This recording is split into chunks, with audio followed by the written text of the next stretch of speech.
Desire is a good thing, isn't it? Desire that you believe, nothing feels better than that. That anticipation of more and more wonderful things coming to you. It's really what you are about. It's why this time and space looked so appealing to you. Because you knew you would come into this environment of variety, which would give you an opportunity to come to your own personal and very important conclusions about what you prefer. And you understood before your emergence into this body that once you decide, a powerful word, once you make a decision about something, think about the power of a decision. Once you decide, not once you ponder, not once you speculate, not once you wonder, not once you weigh the pros and the cons and the pluses and the minuses, but once you decide, once you come into alignment with your idea of desire, so then there's no resistance within you, then all things move in cooperation with your decision. In your indecisiveness, in your I want it but, I really, really want this, but. Then there is a split or a resistance, self-imposed, that just slows everything down, dilutes the power of it. And that indecision is what then brings about frustration because of the slowness of the response. When you have decided, then you are powerful. But it takes a little while to become decided, doesn't it? You have to sort of collect some data. Sometimes, you're doing so well. Sometimes you'll be all tuned in, tapped in, turned on. And you'll be going with the flow, and we mean that literally. You're going with the flow, and you feel very decisive about something. You see something that you want, and you know, that's it right there. Yes, you're decisive. But sometimes as humans who've been trained to not believe in yourselves, you think, but it shouldn't be that easy. I shouldn't be led to the perfect thing right here and now. Surely there must be more pain to experience in the earning of the perfect whatever it is. And so sometimes, even though you were led right to it, because the source within you knew right where it was, and you were tuned in, tapped in, turned on, and so you went to right where it was. And when you saw it, you knew it, but then you second guessed yourself because it was not nearly painful enough coming to the conclusion. And we want you to begin to realize that it's not supposed to be painful, that there is a process of you coming to those decisions. There is a process by which you sift and sort and come to your decisions. You know when you don't prefer something, and you know when you do prefer something. You know. But sometimes along your unfolding of your path, others have convinced you that you just think you know, but you don't really know. And that they are really the ones who know. And so you should listen to them because they know.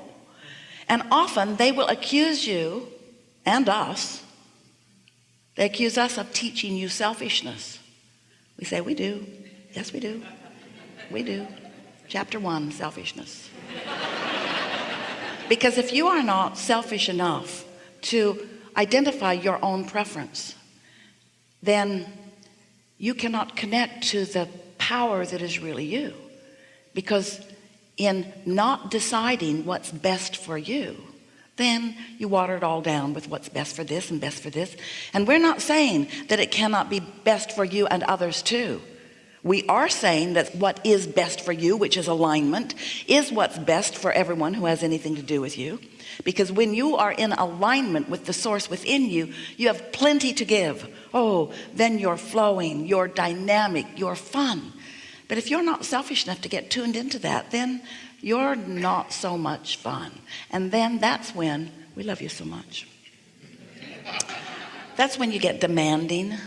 That's when you start demanding the respect that you want.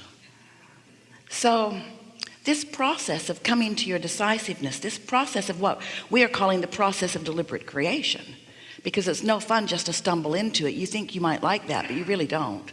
When you stumble into wonderful things, you don't feel nearly as emphatically joyful about them as when you plan for them and you watch them evolve and you're there to witness the unfolding of them so that you have complete ownership in what happened. That's the way deliberate creating feels best, isn't it? But you came knowing that there would be plenty of variety for you to sift and sort through, and that from that process you would know what you don't want and you would know what you do want, and you knew that in that process you would naturally come to continual asking of your preference. I would like that, I would like that, I would like that. Even if you are not using words, if someone is rude to you, you know you would prefer them to be nicer. And if you're rude to someone, you know you would prefer that you be nicer. You can feel at all levels of your being whether you are in harmony with who you really are or whether you have diverged from it because of your reaction to something that's going on in your environment. And the most delicious life to be lived by you or anyone is the life that you live on purpose, not the life where you are reacting to things. Because when you're reacting, you're out of, but when you're deciding, when you are deliberate, then things line up for you and you have that knowing of every part that you played in every part of the unfolding of it. So then when the manifestation of it is realized by you, how sweet that manifestation is, because you recognize the components of it that you have accomplished. So sifting and sorting, knowing what you do want, knowing what you don't want, causes you to accomplish without even knowing there was a step one, because asking is step one, asking for something. And the more sifting and sorting you do, the more knowing what you don't want and knowing what you do want that happens, then the more decisive you are, yes, about what you want. And so asking is so important, step one.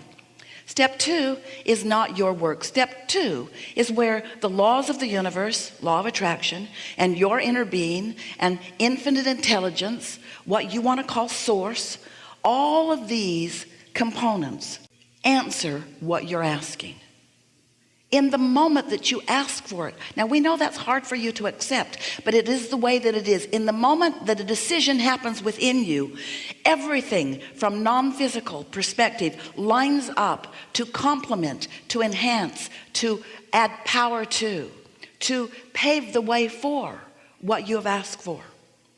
When you begin to witness it without a knowledge of the way the laws of the universe work, you would call it magic, because it doesn't happen to everyone. It doesn't even happen to you every time. But when it happens, you recognize the power of it, that answering of what you've asked for. But the only time that you recognize the power of the answering, which is step two, is when you are in the moment accomplishing what we have been calling and will forevermore call step three. The art of allowing, being in vibrational alignment with your own request. Now that sounds simple enough, and yet you hardly ever do it. You say, I really want that, but, and then you get real about it. But it's hard to find, or it's long in coming, or I've wanted it a long time, or hardly anybody ever has it, or. But step three, when you accomplish it, means you are in absolute vibrational alignment with your request from step one. Then step four is just getting really good at step three. That sounds like a funny step, doesn't it? You should just call it step three. Step three, get step three done. But step three is a step that you step in and out of. Sometimes you're in alignment, sometimes you're not. Sometimes you feel really good, sometimes not so. Sometimes you're absolutely sure of something, sometimes not. And you know what the difference between step three and step four really is? It's consistency. But you know what else it really is? Do you know why it really is? It's because of the momentum. Because when you're in step three and you're able to stay there long enough, which means you're believing what you're asking for, you're not doubting it, you're not killing it with your doubt, you believe it. And so it's infusing you with a feeling of energy. When you are in step three and you've practiced the positive thought of the positive expectation of the positive outcome that you are reaching for, Momentum happens. Law of attraction is at the heart of all of this. When you give your attention to something just for a moment, it's not very powerful. If you focus on something for less than 16 seconds, we used to say 17. When you focus upon something for less than 16 seconds, things are moving right along, aren't they? When you focus upon something for less than 16 seconds, you don't really engage in any powerful way. Law of attraction doesn't really kick in until 16 seconds. And when it does, then another thought like it comes, and momentum has begun. Once momentum gets underway and you get out there a little way, over a minute of focusing upon what you are wanting, then what happens, there's enough momentum that you step from step 3 into step 4. That's all it takes to get from step 3 to step 4 is a little over a minute of focusing without killing your thought with your doubt. Can you do that? No. You got to practice it. You can do it, but you usually don't, because there's usually someone there who you're talking with who has a very objective and practical approach to why you can't get what you want. You know who they are. Leave them home. You know what it's like to be high and feeling good about something, and then to be, oh, we love you so much, stupid. And to say it out loud to somebody who's not ready. In other words, if you talk about what you want to someone who's not ready for you to have what you want, they're going to throw cold water all over it. They don't mean to. They love you, mostly. They do. They love you. They mean well for you, pretty much. But they are not important to your making that step from 3 to 4. They are not important to that. Only your focus is. So if we were standing in your physical shoes, we would make the step from 3 to 4. In other words, we'd just get really, really good at step 3 without talking to other people about it. Because when you talk to other people about it, you clutter your environment with their problems, with their doubts, with their disbelief, with their attraction of things that you don't want, with their peanut gallery assessment of why you should be cautious about this thing that you've decided you want. So we're saying to you that these steps are private steps. Life shows you what you want, and Source lines up with you right away, and there's no fanfare with Source. Source doesn't send out an email announcement. Source doesn't try to get you on the evening news with it. And it's fortunate for you, because when you hold your intentions to yourself, can be more powerful. And that's something that most humans do not understand. You think that there's power in numbers. No. The power is not in the numbers. The power is in the alignment, you see. And usually in the numbers, there's fracture. Step 1, you ask. Step 2, Source answers unequivocally every time, completely. And when that happens, a vibrational reality begins to form, and momentum begins to be accomplished right away. And this vibrational reality, which is what step 2 accomplishes, is so vivid and so powerful that we have named this vibrational reality the vortex. Wrote a whole book about it, because we want you to accept the reality and the validity of this vibrational reality, which will turn from thoughts to things in time, depending upon what your thoughts are, depending upon what the momentum of your thought is, depending upon how well you're doing with step 4, depending upon how much momentum you are allowing yourself to have about a subject before you contradict it with your own wisdom of past experience. That word wisdom was sarcastic. You are wise, but you're not usually using your wisdom when you are looking back for evidence of why this won't work now, because it didn't work before. You could forget about what didn't work, then every fresh desire you hatch would work. But we don't want you to have a lobotomy. That slows things way down. We just want you to focus with more deliberation. We want you to care more about alignment, which really means we want you to care more about how you feel. So now you've accomplished step 4 on this subject, and this one and this one. You've got some momentum going, and you know how you've got momentum going. You know how you've moved from step 3 to step 4. When you think about your desire, you feel delighted by it. You wake up thinking about it.